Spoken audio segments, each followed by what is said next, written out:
Hello people, good day and welcome back to our channel, Merchants Garden. So today guys, bibigyan ko kayo ng update doon sa mga niripat natin ng mga babies ng ating mga gymno na naipakita ko sa inyo before nang i-transfer natin sila sa small white pot. So ayan, nandito sila guys, nilagay ko sa area na to. Puntahan natin. So may improvement na sila after natin silang mairipat sa white na pot guys. Yan, galing sila sa ROS at pinasok ko sila dito sa loob ng greenhouse dahil napapabayaan ko nga sila doon sa labas. So, nandito sila guys. Sobrang mahangin dito. Ayan o. Grabe yung hangin. At gustong gusto yan guys ng ating mga succulents, lalo na maganda yung sunlight. Ayan. So, nandito yung ating mga gymno na naripat. Ito guys yung mga babies ng ating this one, si Dark Moon. Ayan, yung mother niya guys.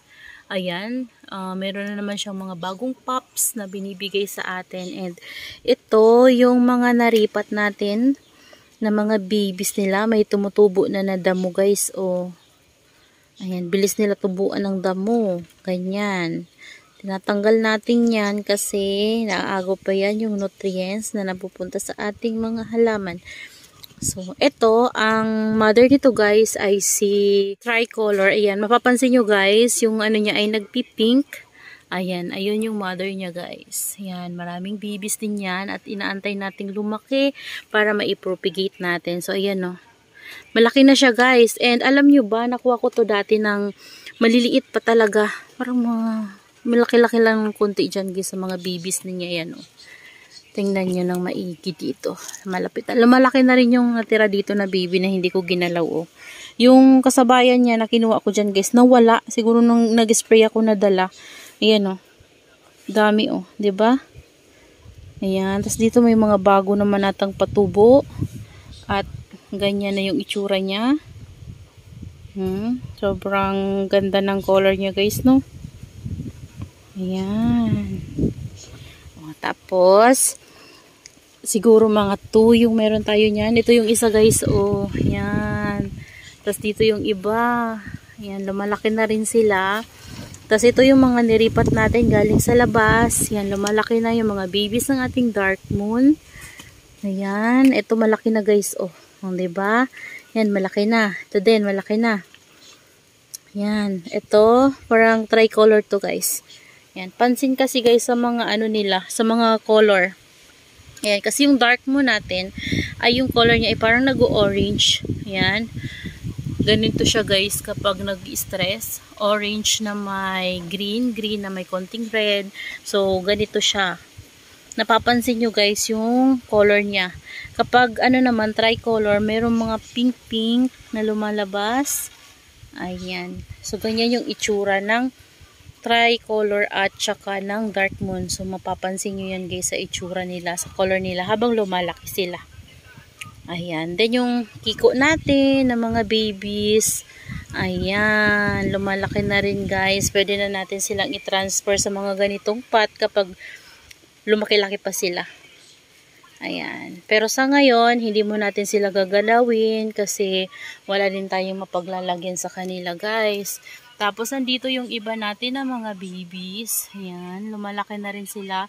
Pwede na rin sana sila guys iripat sa mga small na pot na ganito. Kaso lang, wala na tayong pot. So, kailangan natin bumili ng pot soon.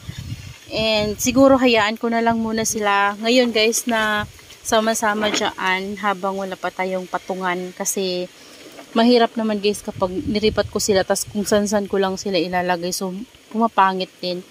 Yung iba na mamatay. So, imbis na mas lumaki sila, yung iba na mamatay and then yung iba lumalaki. And yung iba parang hindi lumalaki. So, ganun yung nangyayari. Mas better na hayaan ko muna sila dyan. Dilig-diligin lang natin.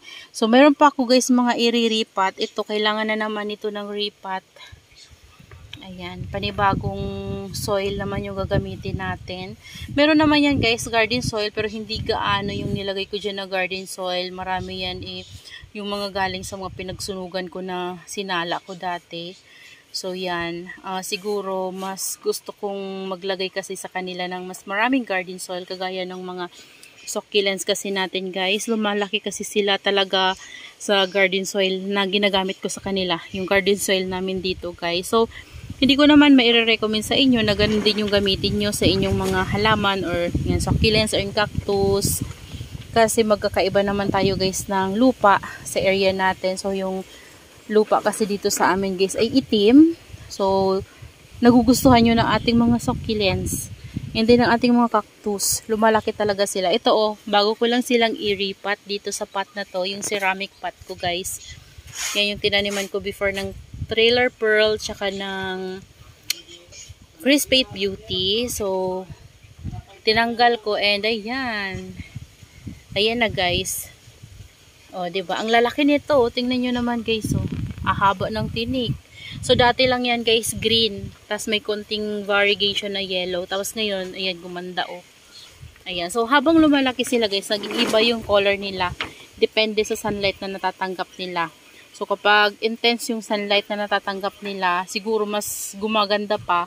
Pero based on my experience, mas gusto nila guys yung parang filter din yung sunlight na matatanggap nila kasi parang lalong gumaganda yung color nila kasi kapag sobra-sobra yung sunlight na natatanggap nila parang nagaano din sila, kukulubot, and then yung iba ay nasa sunburn. So kapag ganitong filtered yung sunlight na natatanggap nila, ganyan guys yung itsura nila kitang-kita mo yung color orange, yan, may pagka-orange and parang may yellow na konti. Ayan. Basta, sobrang tingkad ng kulay nila. And kapag sobra yung sunlight na natatanggap nila guys, parang parang nag-fade ng konti. So, parang may pagka-sunburn minsan. So, hindi natin masabi guys. Nakadepende din siguro sa allocation na paglalagyan natin. Kasi, ayan, sa akin, yon yung experience ko sa kanila. Mas gusto ko yung medyo filtered yung sunlight na natatanggap nila. Nainitan guys, pero filtered lang. So, parang ganito, medyo may kahoy kasi dito guys sa tapat nila, kalamansi. So, kapag gumagalaw-galaw, ayan, arawan sila. Kapag hindi naman gumagalaw yung puno, may takip-takip sila, medyo malilim. Ayan, pero dito nainitan, Ayan, nainitan dyan banda sa dulo. So, ayan, di ba magaganda, Ayan yung mga ibibis natin na bagong itanim na karaan, yung mga pinitas natin. Tapos, nandoon banda yung iba. So, dadami yan, guys. Lalaki yan sila. Ito nga, gandang-ganda ako sa color nito, guys, Ayan. Tingnan nyo yung, yung pattern. Ang ganda. Kaso lang madungis. Kasi mayroon silang mga ganyan-ganyan, Parang lumot. Parang lumot yan, guys. Kasi nung nasa ROS sila, lagi silang basa. Ayan, kasi kapag umuulan laging basa, tas natitilamsikan. So, nagkakaroon ng mga lumot-lumot sa gilid. Hindi ko na sila guys nalinisan. Ayan, yung mga purple delights natin dyan, na kakatanggap sila ng afternoon sun. So, afternoon ngayon, siguro mga 12 na guys. Ayan, pati yung nandyan. Yung natin dyan guys, full blow niya na variegated. Ang nilabas ko. So, nandun siya sa ROSA. Dito naman ay may bunga yung ating white mellow. Ayan, may bunga na naman siya. At maipopropagate na naman yan natin soon. Ayan, nainitan yung ating mga lactea dito na area guys. Ganda na yung guys, yung red and then yung yellow-green. Yung white ghost natin, hindi pa rin siya nagpipink yung tips. Ayan, alam nyo guys, gustong-gusto ko yung white ghost ni Sis Jamaica of Succulent Bliss. Kasi nagpipink talaga guys ng sobra yung tips ng lactea niya, yung white ghost niya. So sa akin pa ganyan lang siya. Siguro dahil kulang siguro to sa sunlight. Ayan, ito din. So ayan, nainitan naman na sila dito guys. Ayan, nandito guys yung ating polvo niya na variegated. Nilabas ko na siya dyan. Ayan. Kasi tiliated na yung kanyang rosette. Ayan. Ayan, super big niyan guys. Ayan yung matangkad na yan. So, medyo baliko. Natutumba siya sa haba na ng stem niya, guys. And yung ating flapjack dito, guys, ay gumaganda. Ayan, tingnan nyo. Ayan, hindi ko pa nakukuha yung mga babies niya. And malaki na siya. Ayan. So, ang ganda niya, guys. So, ano na to? Direct sana yung natatanggap niya na sunlight dito, guys. Itong succulent natin na nandito na area, wala siyang net na, guys. O, tingnan nyo. Ayan. So, yung mainit lang ay nandito na area. Pero yung nandito na area, wala na. Direct sana yung natatanggap nila. Ayan. Pati yung nandito natin, oh. Direct sana, guys. So, ayan yung afternoon view ng ating succulents dito, guys.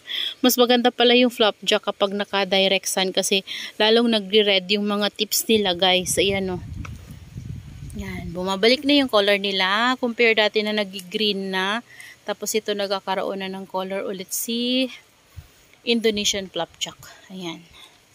Diba? Si variegated flapjack and then si Indonesian flapjack. So magkaiba sila, guys, ha. Kaiba sila ng color kapag na-stress. Ito may pagka-orangey. Tapos ito naman ay red and parang ayun, variegated siya na may red. Ito ganun din, may variegated. Parang yung ano nito, pagka-var nito ay parang yellow. Ito naman ay parang whitish. Yan, tapos may pagka-orange ito kapag na-stress. Ayan.